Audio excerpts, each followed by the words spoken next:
Social মিডিয়ায় viral ভুয়া কৃষক বিতর্কের সত্যতা যাচাইয়ে চমকপ্রদ তথ্য। যে মানুষটিকে নিয়ে তোলপাড় তিনি কি সত্যিই ভুয়া নাকি বাস্তবের সংগ্রামী কৃষক? পুরো প্রতিবেদনটি না দেখলে মিস করবেন গুরুত্বপূর্ণ সত্য। আমি একজন কৃষক, আমার পূর্বপুরুষ সবাই কৃষক ছিলেন।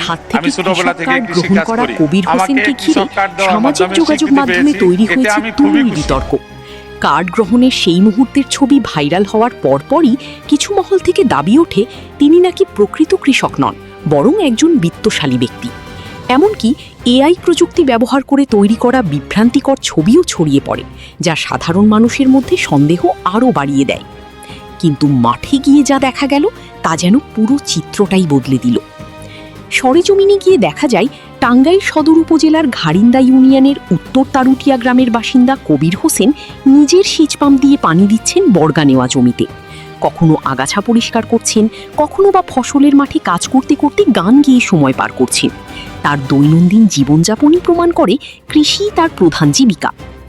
স্থানীয়দের সঙ্গে কথা বলে জানা যায় কবির হোসেন একটি সাধারণ কৃষক পরিবারের বড় সন্তান। বাবা কৃষিকাজ করেই 4 সন্তানকে বড় করেছেন।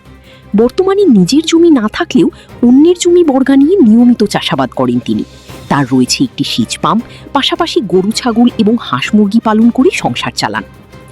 অভিযোগ বনাম বাস্তবতা, কি বলছে প্রশাসন? বিতর্ক ছড়িয়ে পড়ার পর কৃষি বিভাগ ও জেলা প্রশাসনের কর্মকর্তারা সরেজমিনে তদন্তে যান। যাচাই